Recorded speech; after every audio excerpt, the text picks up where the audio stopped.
Hey there, I'm Lee Ullman here with some big news from the National Young Farmers Coalition. We're partnering with Heritage Radio Network on a special season of The Farm Report. It's all about what's happening with the Farm Bill and how it impacts farmers and eaters. I am growing diversified vegetables on land that's been in our family for 150 years. And so with the pandemic, gentrification, property values going up, we had to sell the land and we lost it. Join us as we uncover the untold stories behind this massive piece of legislation that shapes how we grow our food, what we eat, and so much more. The problems we have had, those are things that come from earlier Farm Bill and USDA policy, right? Like Earl Butz, get big or get out. You know, it's my responsibility to know not only what I'm eating, but then like how that all came to be. And realize like, wow, like this piece of legislation, all this money, like it's technically something that I support as a taxpayer. While Congress debates the next Farm Bill, this is not just an invitation to listen. It's a call to action. Be part of the conversation. Subscribe to the Farm Report on Heritage Radio Network, wherever you listen to podcasts. This episode is brought to you by Roberta's, home of Heritage Radio Network for 10 years. Learn more about Roberta's at robertaspizza.com.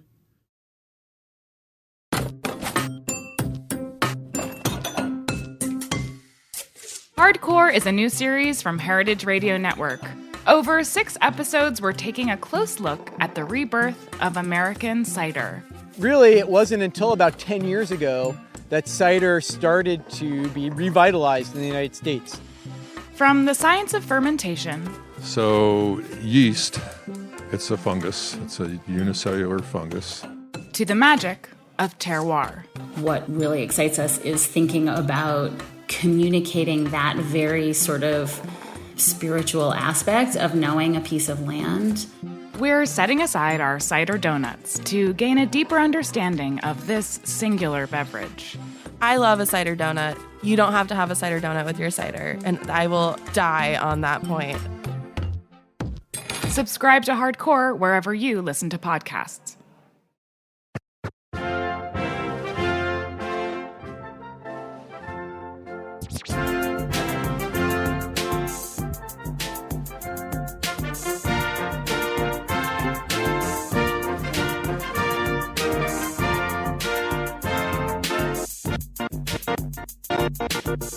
This is Cynthia Cherish Malloran, Reverend and DJ Cherish the Love, and you are listening to Primary Food on Heritage Radio Network. Before I forget, let me tell you how to reach out to me and get my attention on social media, Twitter, Instagram, or Facebook at DJ Cherish the Love, and that is spelled L-U-V, and hashtag using Primary Food, Heritage_Radio, and hashtag RevLove. The content of today's podcast may be mentally, emotionally, and physiologically provocative. Listeners should be reminded to stay present, especially if listening while driving or operating machinery. Today's podcast is a follow-up to our previous episode of Primary Food, entitled Ube Killin' It with Charmaine Parcero, Cafe 86's Ginger Lim Dimapasok, and Maharlika and Jeepney's Nicole Ponseca. Today's episode, entitled KINTSUGI, is a continuation, and I brought back on air Nicole Ponseca. In a follow-up to her question, what were the most transformative challenges, events, or circumstances in your life that you've had to overcome? So Nicole, who's with me here, hey, how are you? Hi. My answer was in regards to Filipino self-identity, but you mentioned true, yeah, I'd survived cancer. But there are also other major events in my life that I've survived: domestic violence, accidents, bodily injury, and I've experienced a great deal of trauma in my life. I've dated an alcoholic. That relationship got pretty violent, physically, verbally. And I hid it because of shame. What's the Tagalog term? Yeah. Yeah. I didn't know that was a thing, until much later on in my life. And I realized that I was very much living in that bubble of shame. And I kept things to myself. And even worse, in that relationship, I protected him, and I lost complete sense of myself and value for myself and my well-being. And it didn't help that my Filipino mom taught me how to be an awesome martyr. And Nicole, I think you can relate in personal life and professional life. What have your experiences in growing and trauma in personal and business been like for you? Mm-hmm. Well, I'm now 43 years old, and I feel really good. I'm still understanding a lot of things about the mind, mental health, what it means to be whole, boundaries, all of that. But that's been, a whole life journey with the last 3 years and even the last year super concentrated on that. So what is it that I've been healing from? And what is it that was part of my story? Well, I was molested at a very young age, started getting groomed, as I call it, and as I think Oprah Winfrey calls it as well, getting groomed very early on from age 3 and going into age 8, pretty much Monday to Friday, 3 p.m. like clockwork. So that has been a lot. And then surviving domestic abuse in a previous relationship. How has that affected your career as a restaurateur and your insights on how to be the boss woman that you are? Oh, wow. Well, I mean, those experiences aside, I don't know who I would have been without those experiences. I only have the life in which I'm living in this current state. So I don't know how it might have been different, but I can say that I find people who go through trauma and assess it, if they can assess it and access it, have a different way to empathize with people. There's sometimes a seriousness to them. I think that I struggle with being a woman at times, what is that voice? But as a domestic abuse survivor and a child of molestation, I think that now I understand boundaries in a way I never understood before. I was always a very jovial and kind kid, but now I understand how you have to listen to your inner voice and vocalize and create boundaries with people. And do you find that when you say with people, not just within relationships interpersonally, but also on the job, in the restaurant industry, is it a tough space? That's a right. boundary? Right. So the thing about working in the restaurant industry is that it is the hospitality business. So I'm very accustomed to bending over backwards or finding ways to please people, my guests, at times my staff, whatever I can do to go the distance. And that doesn't leave a lot by way of saying no, putting yourself first. And so I think that it's pretty rampant in the restaurant industry, mental health issues, the kind of health insurance we have access to, pay grades, the way we blow off steam by having drink or drinks, all of that contributes not to the healthiest of lifestyles or lifestyle choices. I don't think I'm any different than a lot of people in the restaurant industry. My story is individual to me, but I think who doesn't have some sort of trauma? But in the restaurant industry particularly, it is, we don't know how to say no.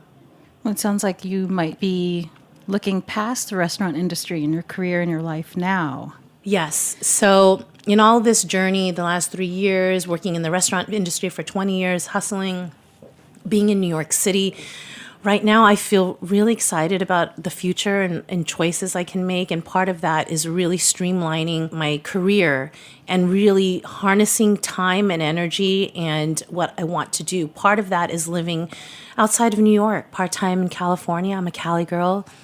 And I hope to live bi-coastally here in New York to help run the businesses with my team, but really explore what's out there in Cali. I don't want to do the mom and pop restaurateur gig anymore. It is really, it's a hustle I don't want to do.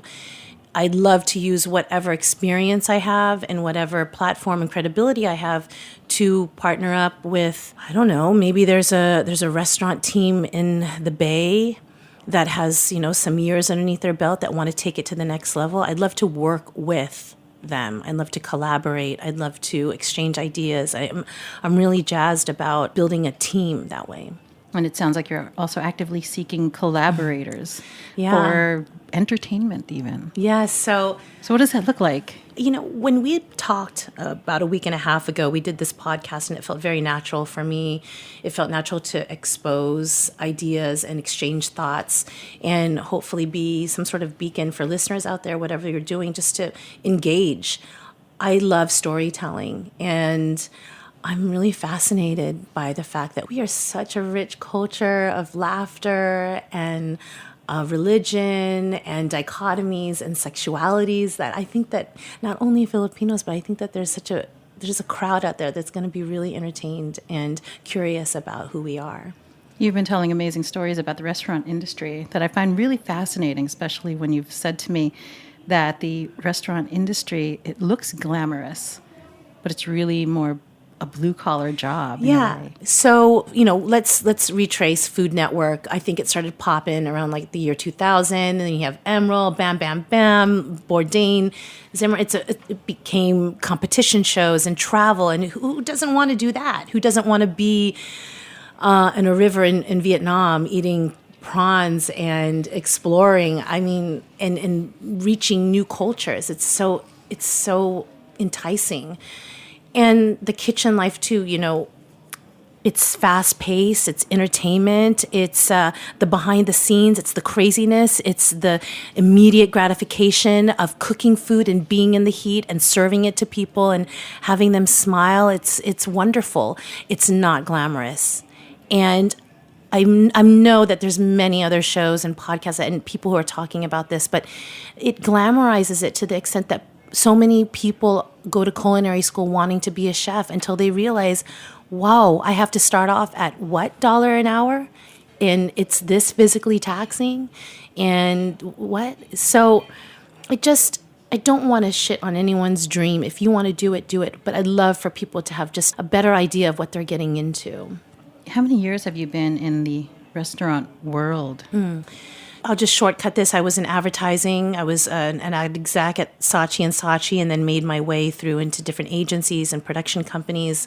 My last gig was as a VP of business development with Steve Dickstein over at Partisan. It was a commercial production company, and he was getting into branded entertainment. All the while, no one knew that I was working in restaurants. So in 1998, I had this idea of pushing Filipino culture forward. I didn't know how to do that. I thought, okay, it's going to be food. So you could calculate 99, around that era, 2000, 98 beginning. I led a double life. I was an ad exec by day, and I started dishwashing, hosting, and working in different restaurant gigs at night. I mean, it's really a movie. It's a film, for sure. And in that film, which is a whole lot of chapters. I mean, obviously, the story you want to tell isn't just the traumatic experiences and the traumatic relationships. What's the story you want to tell at this point? I would love to tell a story about a different shade of brown that has pursued a dream, a different narrative, a different face. I want to say you can do what's possible. I mean, it sounds so hokey, but my dream was literally to kick the door open for Filipino food and culture so that it would encourage other entrepreneurs to populate their cities with Filipino restaurants and have the food world take notice and take it seriously. And when I built my business plan, I more or less have checked everything off, which is why I'm looking to see what's next, because I did everything I wanted to do. But how do we move forward when we haven't healed or started to really process those traumatic experiences, whether we've experienced violence or gaslighting or things that you've told me about, or haven't dealt with anger? I can't say I really know how to deal with anger. Do you? There's really great and positive ways to deal with anger. It's to process it. It's to know that it's there. It's to not ignore it. You get ticked off. It's natural. What do? You can burn it off in the gym or in another room. You can paint. You can write. You can talk to your friend. I mean, there's different ways and mediums to express whatever emotion that you're having. I think the key point, and I'm no professional, but I think the key point is to address it and access it and explore it. If you're getting triggered, I love triggers. I recently experienced something that I had never experienced before. It was surfacing thoughts about romance, and I explored that. I thought, what's going on here? Instead of projecting it onto a potential mate, I was like, this is about me. And it was really cool. I felt really mature and loving to myself about it, instead of, dragging someone into it. I think a lot of people do that in relationships. They drag their their significant other through their emotions, and it's taxing. And that ties into a theme that we've talked about before, which is total personal responsibility. What does that mean to you, and how does that relate to your relationship experiences and so on? I wish I could be profound, and I wish that I had some sort of canned answer that I have been marinating on, because it's such a wonderful question. But I do know this: you are 100% responsible for your life and your health and the people that you choose to have surround you. And while those people around you might also have tough times and you're there for them, it's that fine line between taking them down and taking you down. And how do you address that and still have respect for yourself and for them, and process it and go forward? Sometimes that means we're no longer friends, we're no longer a couple, we're no longer anything, but I love you and I respect you and it's time to go. Or other times it's working it out together. But I know there's no one more to blame. I've been molested, sexually assaulted, I have been punched in the face, left to bleed, but if I held on to those feelings surrounding that, I don't know. It's I take responsibility for my life now. It's so profound. And in finding our healing, because in my experience, and for those who are listening, if this is sparking some kind of awareness for you, where you might be experiencing something like that in your personal life, I mean, why do we hide the evidence? Why does this even happen? How do we end up here? I mean, there's so many questions, so many questions. And I'm sure listeners, you have questions too, and might be surprised about the topic for today, but this is rampant. This is rampant. The more I talked about my experiences almost 10 years ago in domestic violence, so many women around me and some men spoke up about what they were experiencing behind closed doors. So is that why you want to talk about this? Because you know that people hear you and they're like, wow, if you can talk about it, I can talk about it too?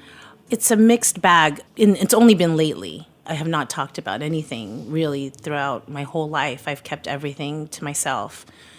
I've talked a little bit about molestation because I know what it's like to not have someone look like you, talk like you, have a similar background, and you just feel more and more isolated and alone, and that diminishes any kind of hope. Sometimes I feel really empowered by it. I always feel stronger after doing it, but there is some sort of nakedness and vulnerability that I was like, God, it's too much. But I feel when I push myself, I really do get stronger. I do get sometimes embarrassed or, vulnerable and like, oh my, it's really too much. But when I come back to me, I know it's for the best. Why is that piece of looking like you and sounding like you so important in opening up? For me, growing up, I only had like Irene Cara and then later on Tia Carrera. There might have been one or two newscasters. And if they were brown, they might have been Puerto Rican, Chinese, whatever. It was just at least someone, Connie Chung. I was like, wow, there's someone else out there, because the mind works in mysterious ways. I need to see visualization in order for me to think that things are possible. Now, that could come through reading and then using my imagination to see what's possible, or physically seeing the embodiment of success or triumph. And there's no one there for me. That's when I started raising my hand. And I continue to raise my hand because then it encourages me, and then I'm guessing it's going to encourage someone else. Well, for sure it is, because people then say, me too. And then they get to open up and then stop delaying the healing in their life. And oh, yes. think about that. Can we marinate on it? Delay the healing. Listen, we only are given X amount of years in our lifetime. Right. And we don't know how many years that is. And I'm not about delaying my healing anymore. Are you? Oh, no. And I think this is a great segue to bring on a guest that we have on the line, licensed clinical psychologist Jeannie Celestial, to help unpack it all with us and to shine some light, spark some awareness, wake some folks up, and get on that healing track. Jeannie, are you with us? Yes, I am. Hi, Jeannie. So Jeannie Celestial is a licensed clinical psychologist from the San Francisco Bay Area. She's the chair of the Filipinx Mental Health Initiative, Solano, part of a larger movement to normalize seeking mental health support in the Filipinx community. Jeannie is also a co-author of the Filipino Instant Pot Cookbook, Available now on Amazon and Barnes & Noble and select brick-and-mortar bookstores. Jeannie, or Dr. Celestial, facilitates weekly women's empowerment psychotherapy groups and monthly Filipino mental health support groups. Thank you so much for being on the line with us. Thank you. I feel so profoundly honored to be here today with you, particularly strong, resilient warriors that you both are, and also the alignment in our values. As we have been preparing for this time, I've noticed how we are all intentional, and to borrow from the word you guys were just talking about, being more responsible for nurturing the primary foods in our lives. So I'm just so excited to be here. And we're going to go into a deep dive for real, right, Nicole? Mm-hmm. We're going to talk about responsibility. I don't know how to do anything else. I really I'd like to get real. This is true. We're going to talk about self-responsibility, resiliency, healing. And again, listeners, I would like to remind you to please stay present, especially if you're listening while driving or operating machinery. We're about to get really into the deep topics here. So perhaps, Jeannie, you can start us off by getting us a little bit grounded. Grounding is similar to mindfulness. However, I want folks to stay in the present moment instead of trailing off into relaxation mode.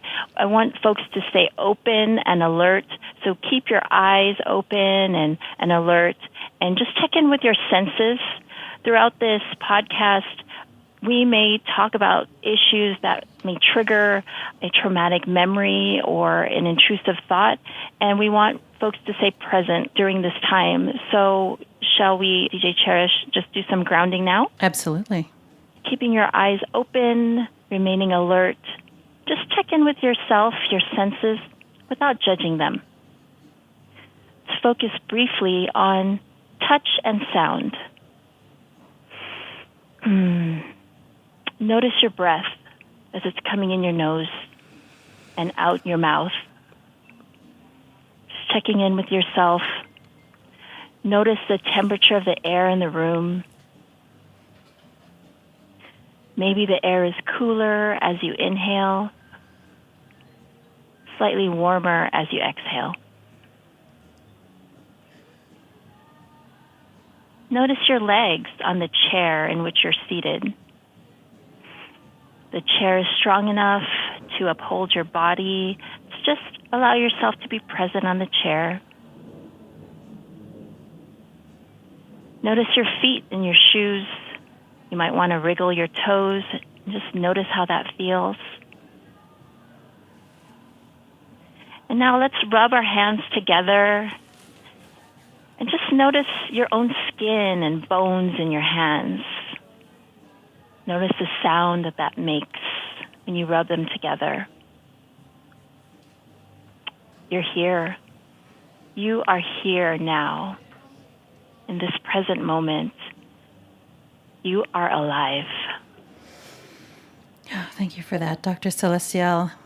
I think that those of us who have experienced trauma in our lives don't often take time to do that, to get grounded or to just chill out for a second, because we're always on high alert, or I don't know what to call it, but because that's the nature of trauma, right? I mean, maybe you can give us a clinical definition of, or help us understand what trauma is.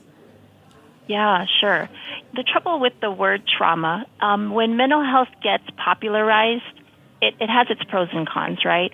One of the pros is that people become more aware of what these issues are.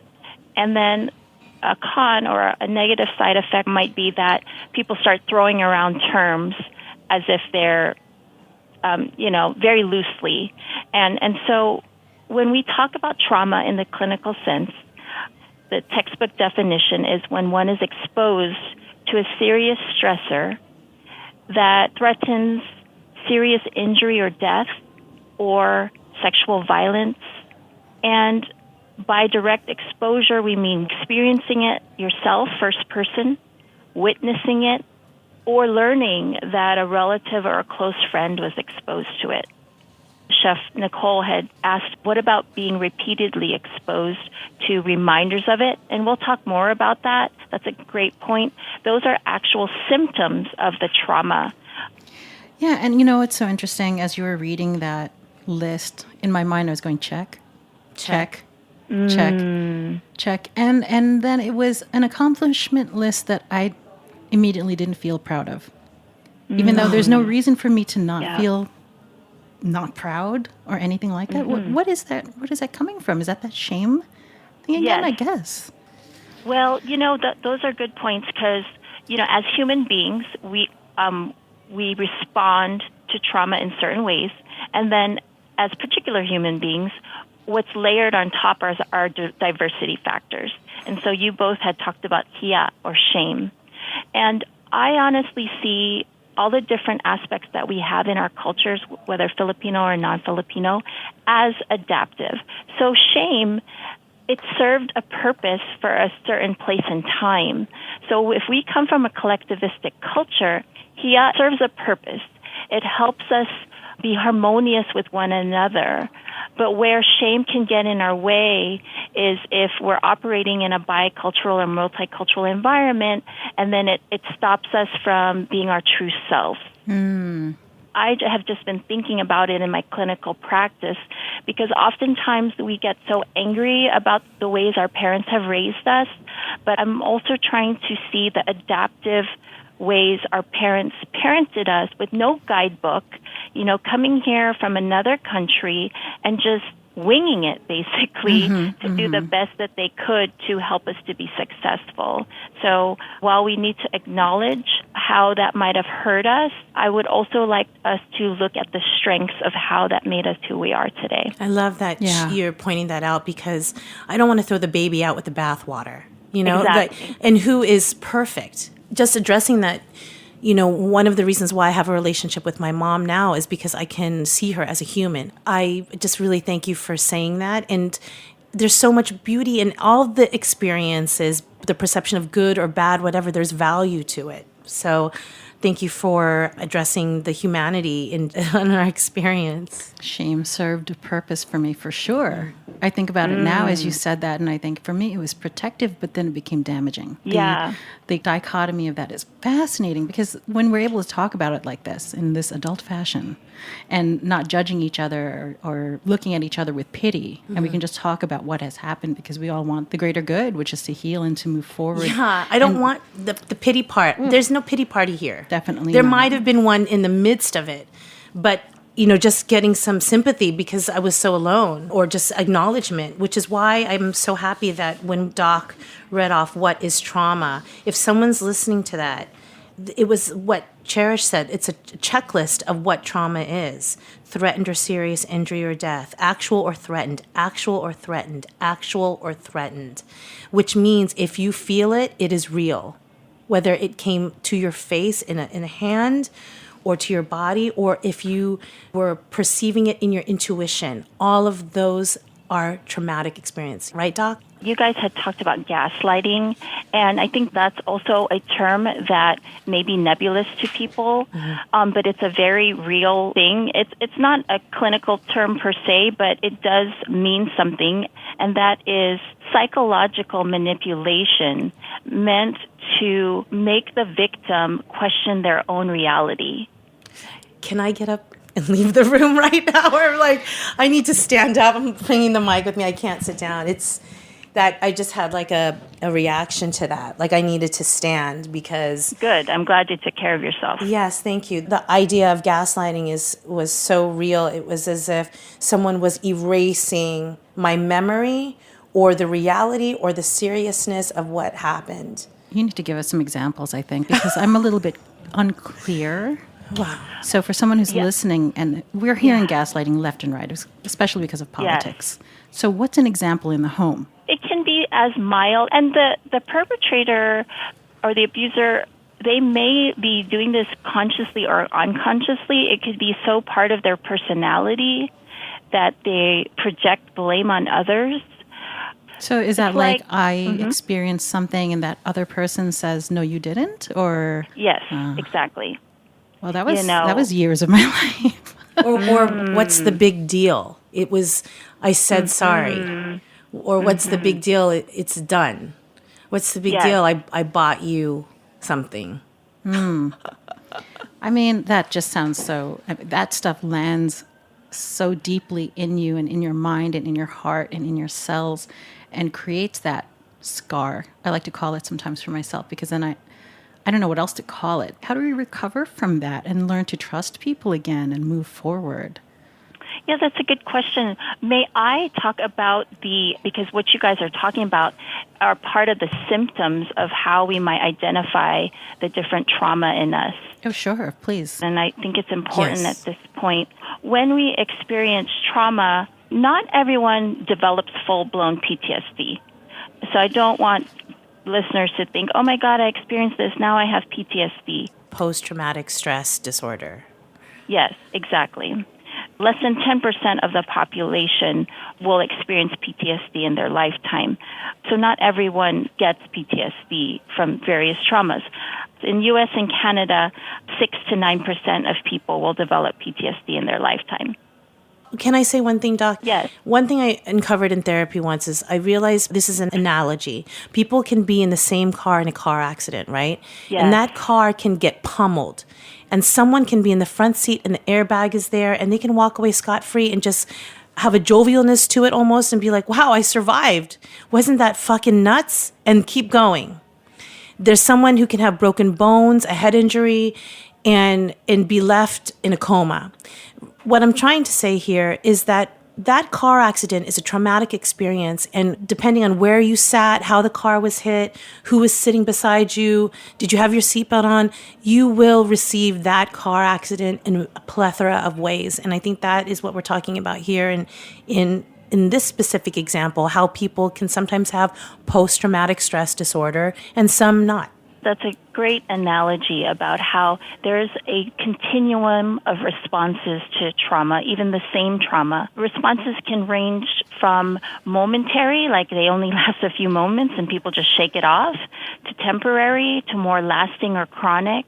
Clinically, we say that if you're experiencing trauma symptoms and it's impairing your functioning in life and it lasts less than a month, that's called acute stress disorder. If it's more prevalent and more lasting 1 month or more, it can develop into either trauma or stressor-related disorder or post-traumatic stress disorder. So recovery and actual developing a disorder that affects your daily functioning, it hinges on various factors like pre-existing protective factors. And I think, Nicole, you're kind of hinting to that, such as having a resilient personality or good social support or strong spirituality, etc. What is your attitude towards help seeking? Does the survivor recognize they need help and seek it out? Or do their loved ones recognize their suffering and facilitate them getting help? Or if survivors consciously or unconsciously repress or push aside the trauma, when they do that, it does tend to fester. It does tend to haunt us and develop what's called the sequelae of trauma or the consequences of trauma. Chef Nicole, when she spoke in San Francisco a couple weeks ago, she said trauma that is not transformed is transmitted. And I believe that's an offshoot of, there's a Franciscan friar named Richard Rohr. He said pain that is not transformed is transmitted. So when we don't deal with the trauma, it tends to fester and grow. I'd like to say the people that have transgressed against me, I don't know the term. I said that because I remember my prayers, as a child.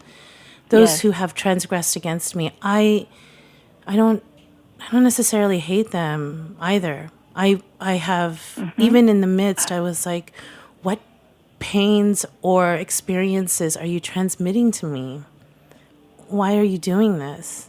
Because I knew then too that I don't think anyone purposely wants to hurt people. I'm sure that I think that there are very malicious people, but I think on the whole, I don't think people are wanting to build themselves upon inflicting pain.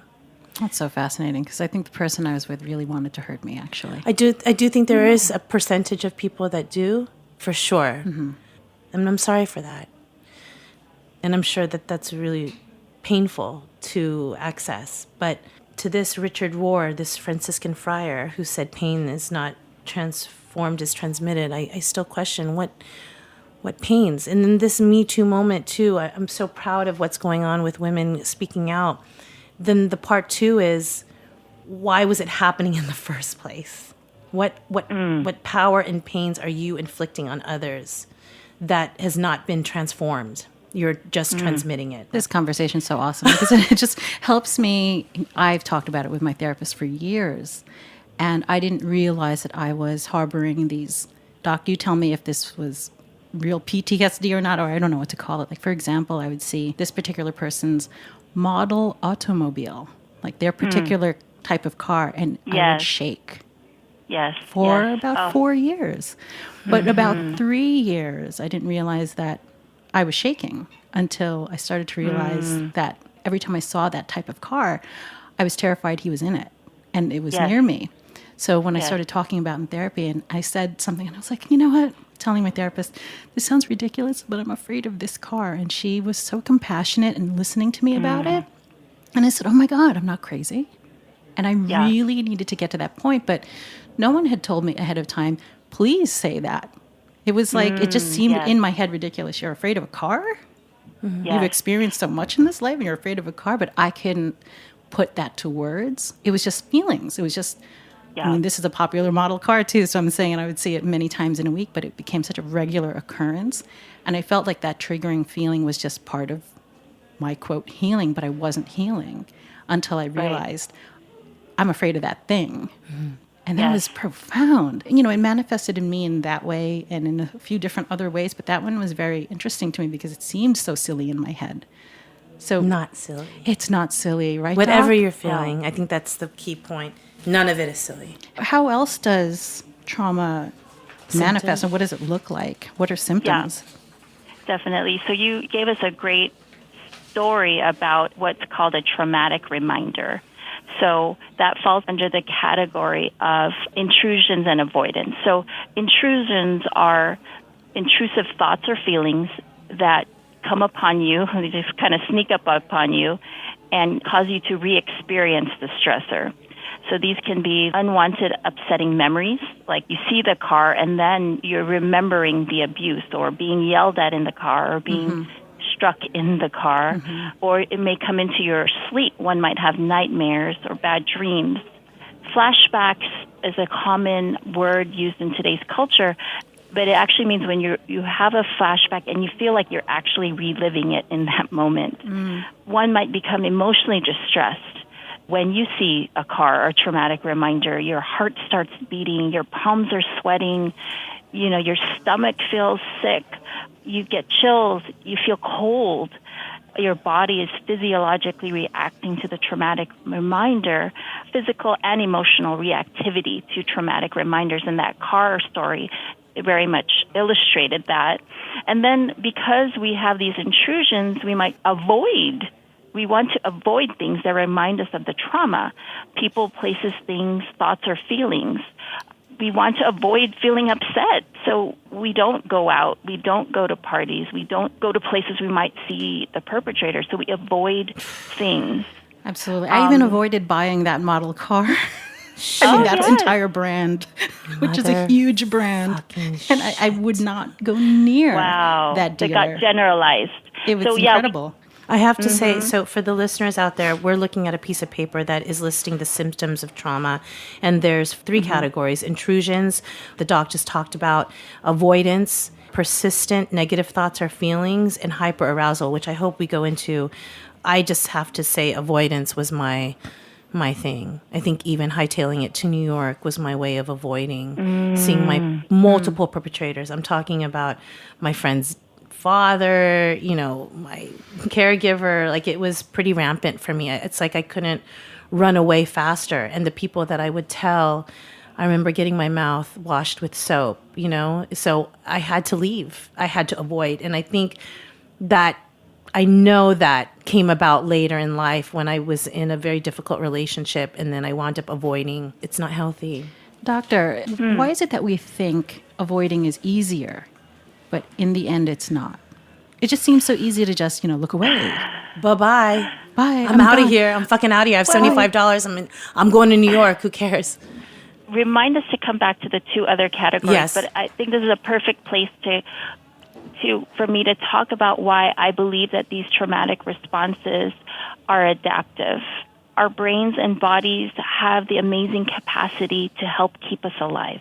So the avoidance is doing that. It's saying there's danger in these places, so don't go there.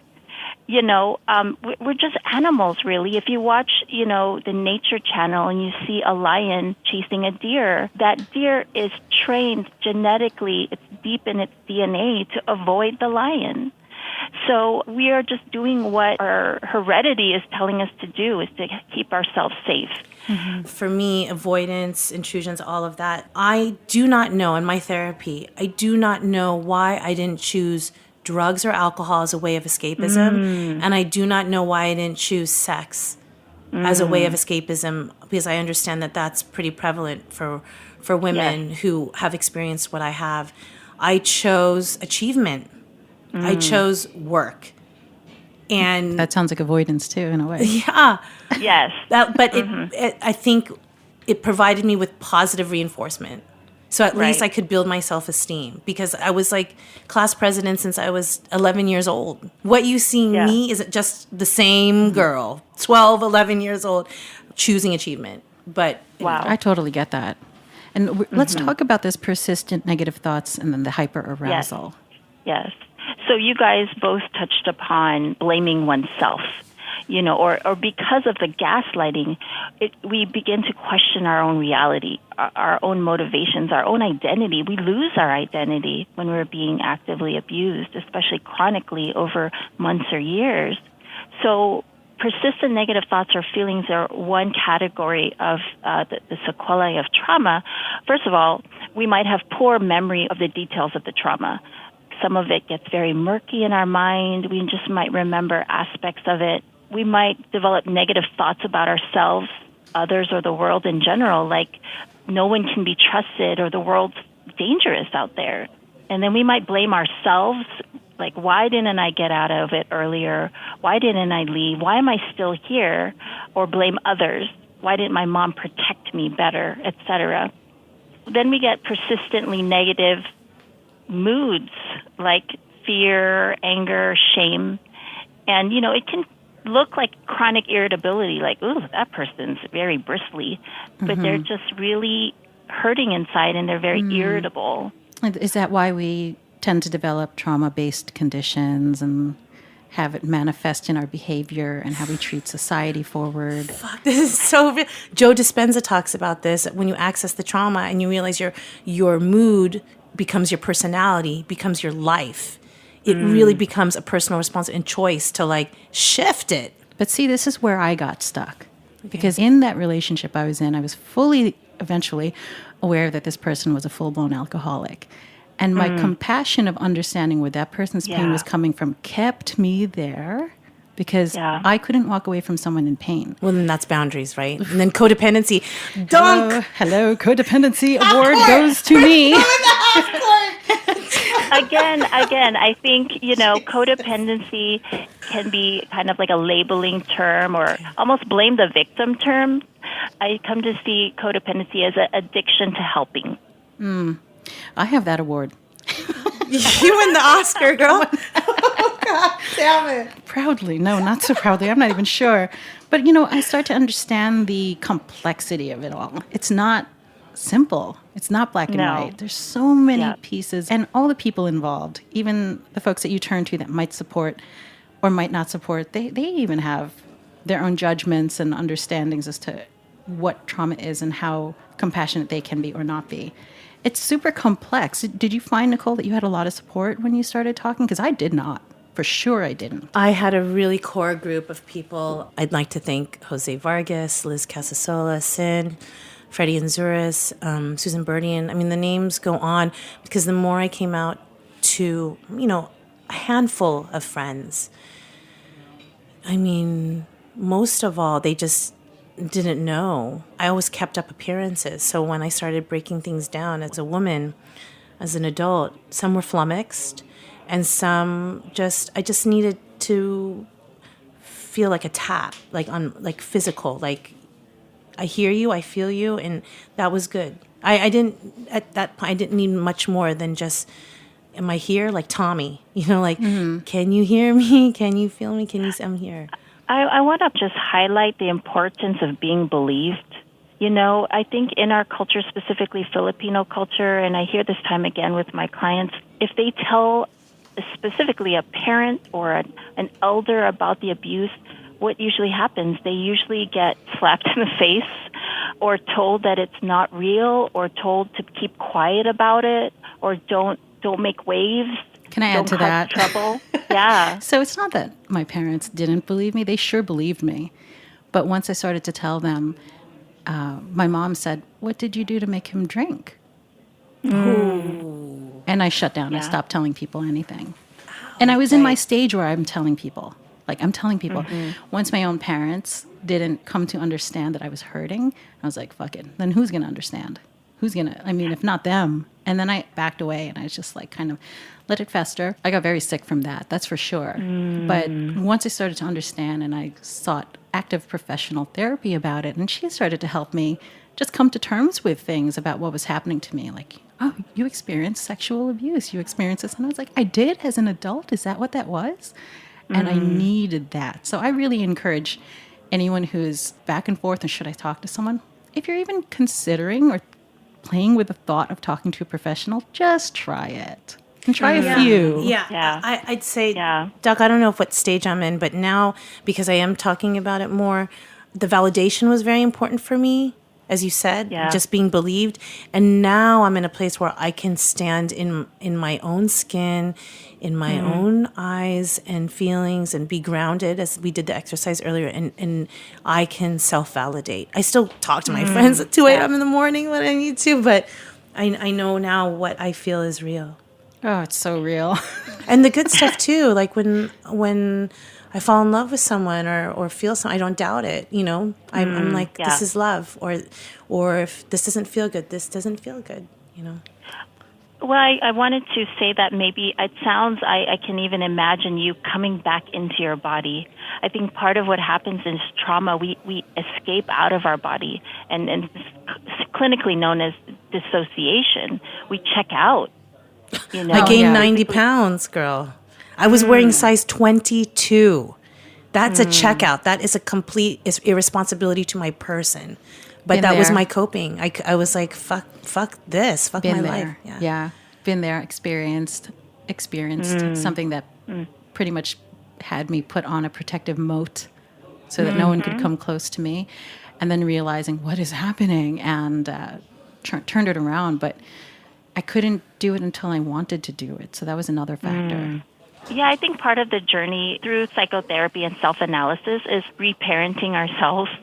You know, just loving on ourselves the way that we would love an innocent child, and just being able to be in our own skin and validate ourselves and treasure ourselves like we would an innocent child. That is so beautiful, because a piece of what I did in my self-care after being scarred by, you know, the person who held your hand, who hurt you. It took a while, but I said, I really just don't know what to do. I started to hold my own hand. I know that sounds kind of funny, but I was holding my own hand, and I would sit and hold my own hand, because I had to somehow trump that feeling of that person holding my hand could hurt me. And I was like, I know I'm not going to hurt me. And it took me a while, but it was like it's like soothing. I would pet my own hand, or like literally hold my own hand on the subway, especially when I'd start to feel triggered by something. For years, I would see other men who looked like, even remotely looked like, or the same height or the same like stature, and I'd just be like, and I couldn't shake it, and I wasn't gonna, you know, tell anyone about it. And here I'm telling everyone about it, but that's what happened. You know, where do we go from here in starting the healing process, or acknowledging that we need healing? Wanted to ask you both and kind of maybe guide you through describing what your healing journey looked like. So I'm guessing there was a turning point that caused both of you to pause and say, hey, something's got to change. So what was that for both of you? I mean, I definitely went through my Bridget Jones, Celine Dion, all by myself moment, crying. I mean, there were months on end. I couldn't get out of the house. And then I would put makeup on and then smile. What was the breaking point? It was last year. I don't know why. I just was done. At some point I was like, I don't want to do this anymore. I think I just ran through the course of the 7 stages of grief.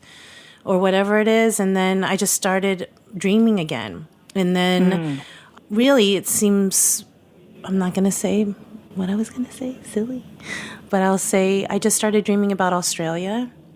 And it kept coming up. I kept taking notes whenever the word Australia would come up. And then lo and behold, I think around December, I got a call from 2 different groups saying, do you want to come to Australia? And then I was in Australia in March of this year with Adam Sachs and Silver Sea Cruises, and then the entrepreneurs in Melbourne for the Melbourne Food and Wine Festival. And then from there, that was the jump off. I came back. I started doing intermittent fasting. I lost 20 pounds, and then it just kept snowballing. And then I could look at myself in the mirror again. I couldn't look at myself in the mirror for the longest time. And now we're in November. It was only March, but again, it was not overnight. But I started seeing the uptick around March. And therapy and friends and meditation and podcasting. I mean, there was a series of different choices. Mine's a lot more nutty. Realizing that I was having sex with too many strange people and 2 very, very, really weird experiences when I realized that these were people who were unwell. Therefore, I am too. And I thought, okay, I need to check myself and have one of these relationships with myself where I need to assess, what am I doing? I am choosing to be in these situations. I've been through so much. I can't overwrite what has happened by, crowding out the experience with all these new bad stories that I can laugh at now. But that's when it really changed for me. And then I started to also feel like I don't know what to do anymore. And then I turned to myself. I started to listen to myself more from that point on. And that was major for me. So, for example, I think I mentioned this in the previous podcast where if I had thoughts, sometimes your mind goes in like 2 different places and you can't decide. For me, one of them is going to say my name and say, Cynthia Cherish, you know which one to do. The other one isn't going to say my name, and I go with the one that says my name. Wow. And it has always guided me correctly. Oh, wow. It's become that simple for me. And I don't let the external world convince me of what I need to do if something states my name inside me. Yeah, it sounds like you both had this like authentic voice within you that said, hey, notice this. And then you obeyed that call within you, your higher self telling you which step to take, on this road with different paths that you could take. And then you chose the authentic road. I'd look at choices in 4 different categories, right? It could be very bad for you and also very difficult for you to do. It could be very bad but easy for you to do. Like very bad, but you can eat like a pint of ice cream. It's very bad but very easy to do. I am right now looking at decisions in front of me that are always good for me. Sometimes that might be difficult for me to do, as in wake up at 5 a.m. and go to the gym, but it's good for me.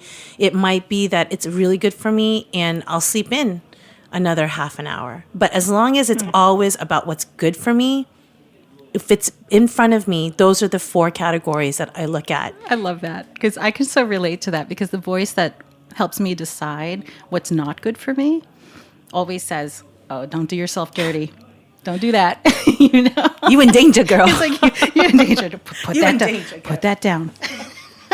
I mean, let's go over real quickly what, you have bullet pointed: identity, seeking support, approaching our fears, process integrating, KINTSUGI pottery, which is the title of this episode, KINTSUGI, and creating your new normal and shining. Let's go over that, and then we can talk about, what we've learned from this. I think you have started to touch, you both have started to touch on all of these. You talked about your support system. Anything else you all would like to say about how to gather a team of support around yourself? It's trial and error. Sometimes you can seek people that either have no interest or are further damaging, that don't have your best interest. It's a very fine line. So, all I have to say is, if you have good people, keep them close. And my dog.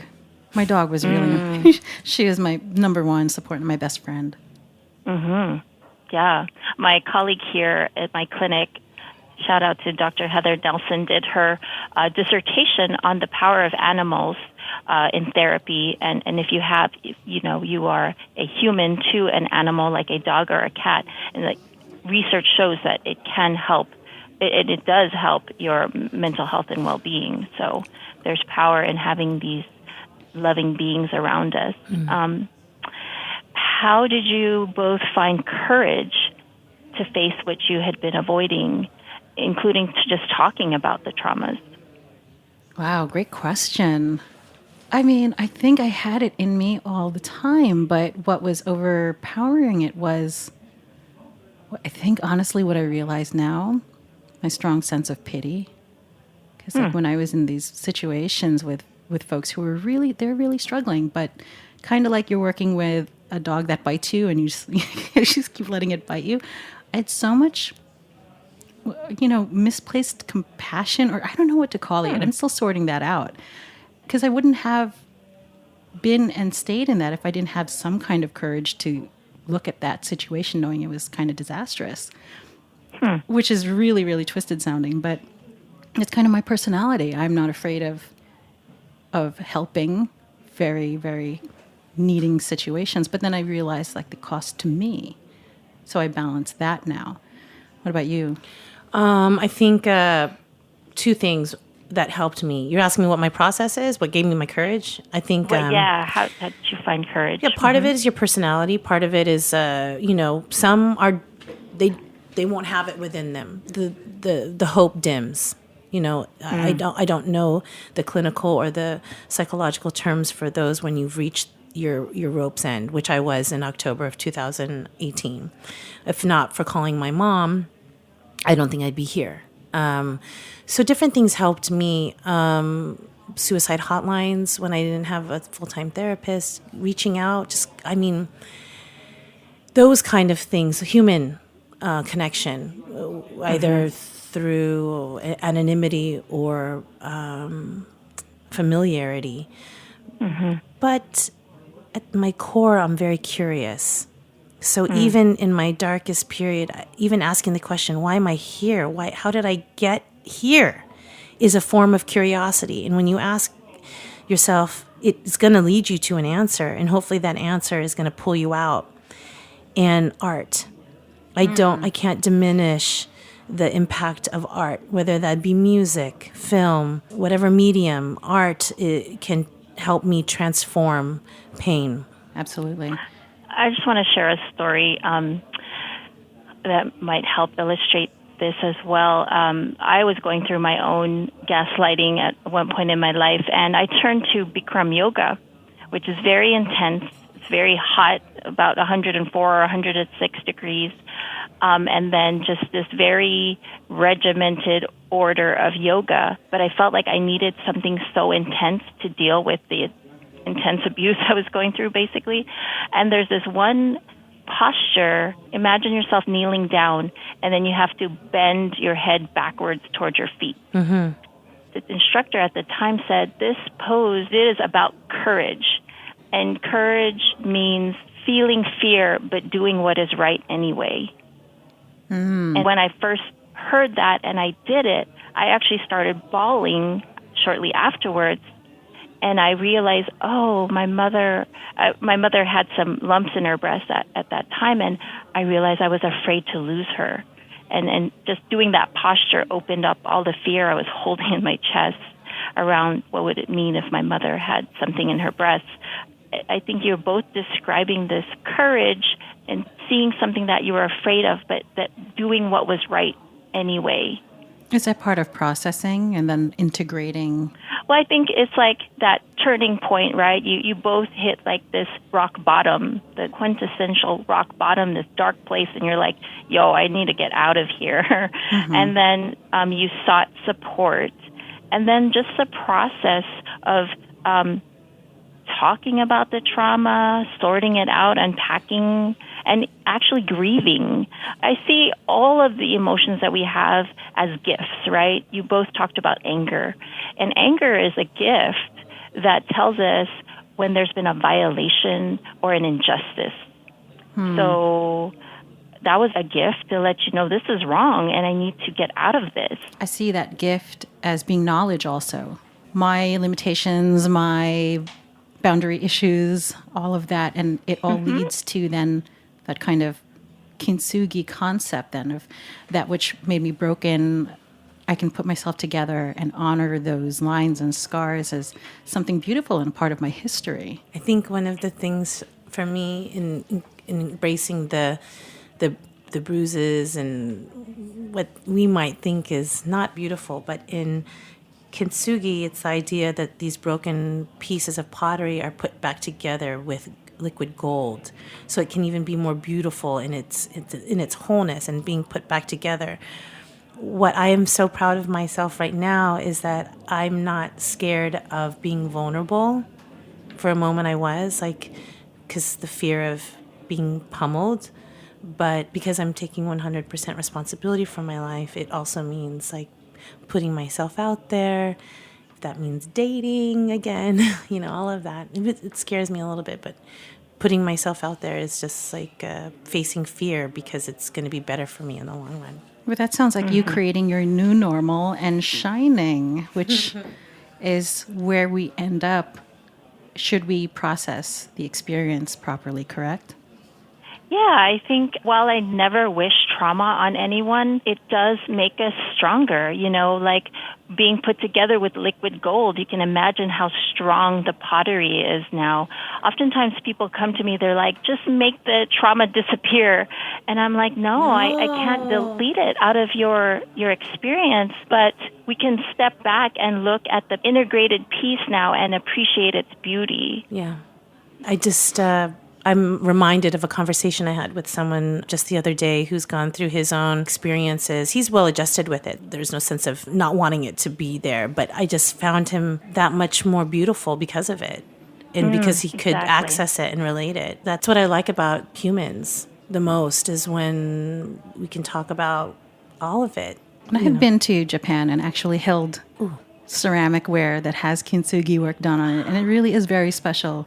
It's very emotional. It triggered me a lot when I was in Tokyo last year, holding in restaurants, because you don't throw it away because it's cracked. You just make it more beautiful. Yeah. And I was holding it, and I was like, "This is my life right here," Wow. And it was really, really special. And I'm sure that folks who are listening can relate on some level.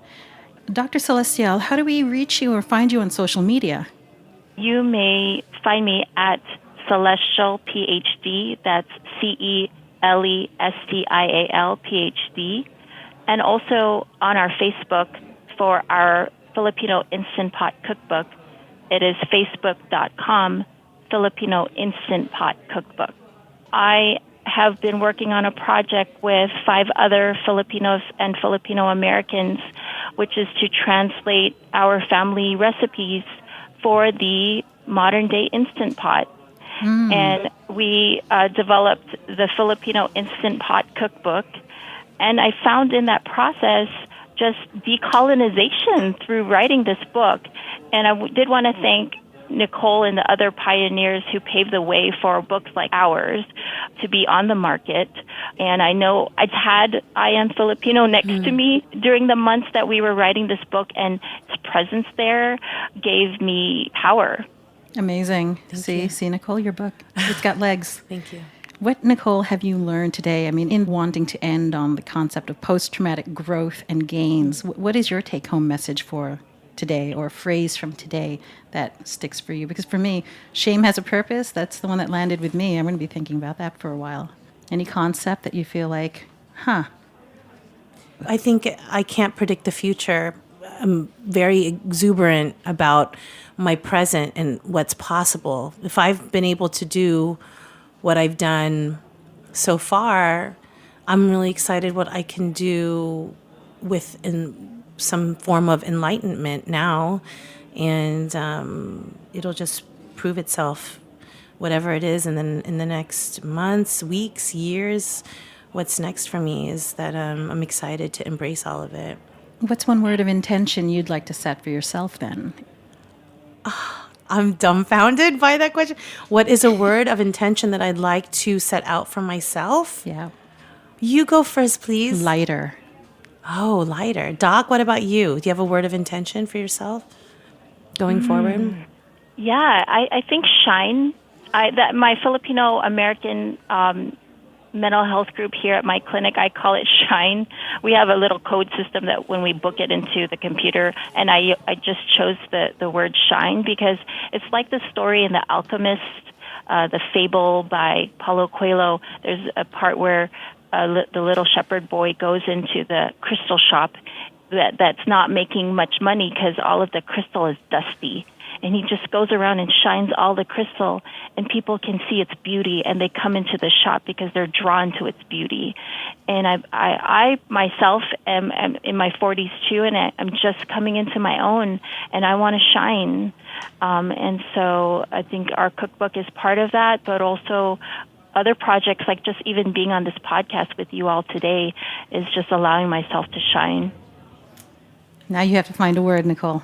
Okay.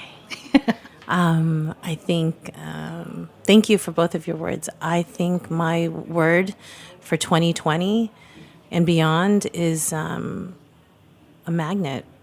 Magnet. Magnetized or magnet?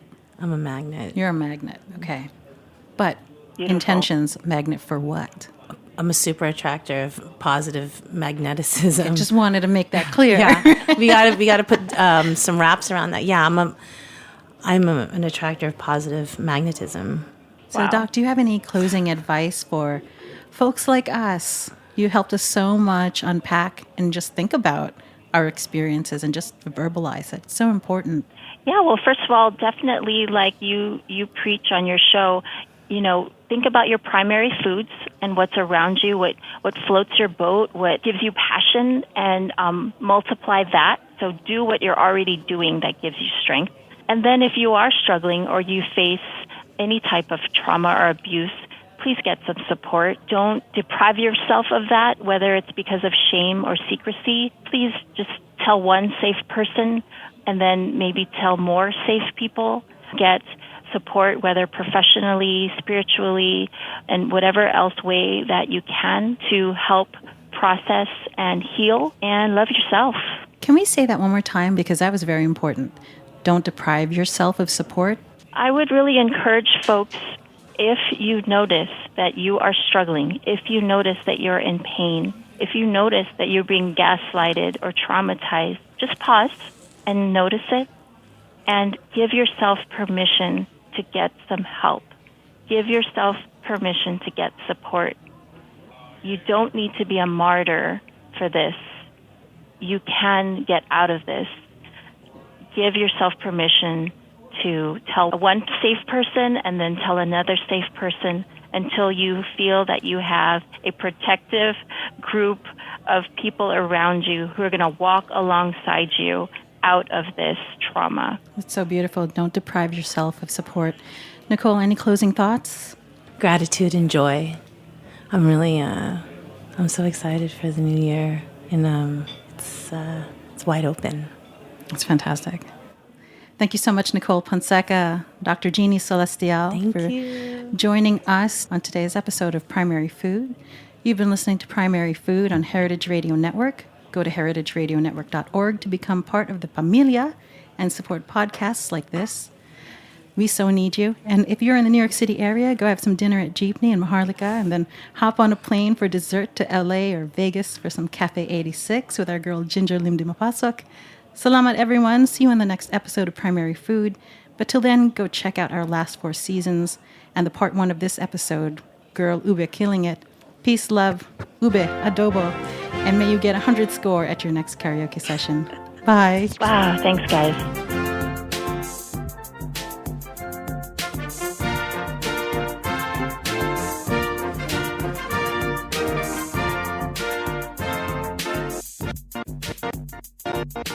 Hi, this is Nicole Ponseca, and I'd like to thank you for listening to this episode. I'd also like to thank DJ Cherish for having me back on her show, Primary Food, and for Dr. Jeannie for joining us and talking about mental health and trauma.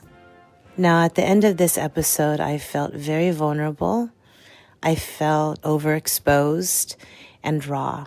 I questioned whether or not it was even the right decision to be sharing any of this. And did I say the right thing? After talking to Dr. Jeannie, I know now it's for the best. As a woman of color and as a survivor of abuse, starting in my childhood, continuing through my adult life, I felt very alone. It's because I started sharing my experience, seeking mental health, and asking for help that I got through it. Correction, that I'm getting through it. I still have my days, I still have trigger moments, and some days I don't ever think about it. But if I hadn't sought the help, I don't know what would have happened. Now, Dr. Jeannie is going to share some options for you for help should you need it. And I hope from listening to this episode, you find comfort. And if anything, I hope you have a little bit more compassion for your fellow human. Maraming salamat. The content of this podcast may have brought up difficult emotions. If you're experiencing a medical or psychiatric emergency, please call 911 or go to your nearest emergency department. If you are in emotional distress or having thoughts of hurting yourself or someone else, you may call the National Suicide Prevention Lifeline, which also supports veterans and non-veterans, at 1-800-273-8255. That's 1-800-273-8255.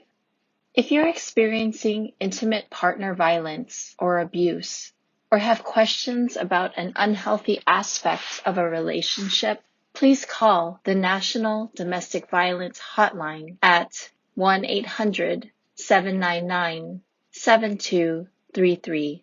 That's 1-800-799-7233.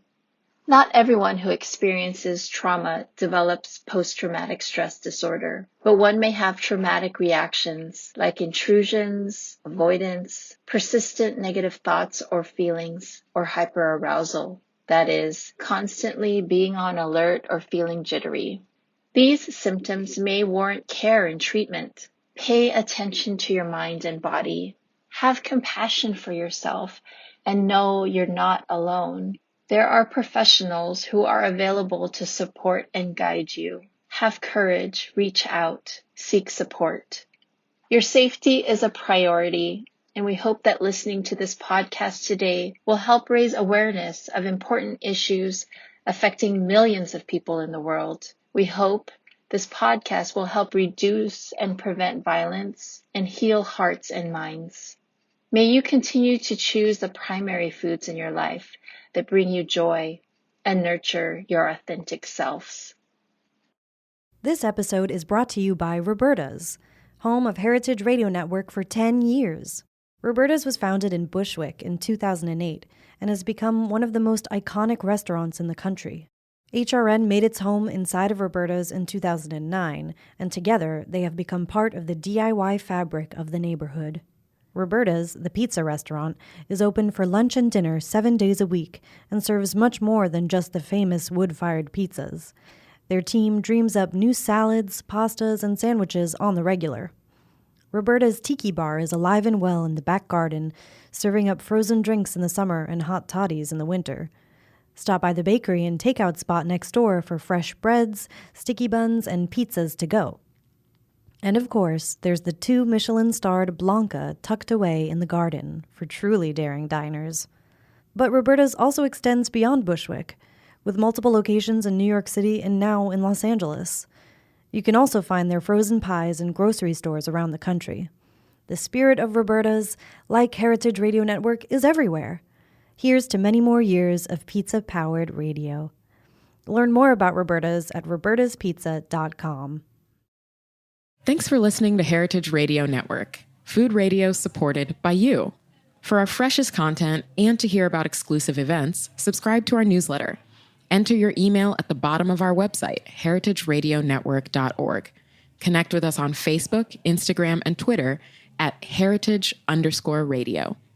Heritage Radio Network is a nonprofit organization driving conversations to make the world a better, fairer, more delicious place.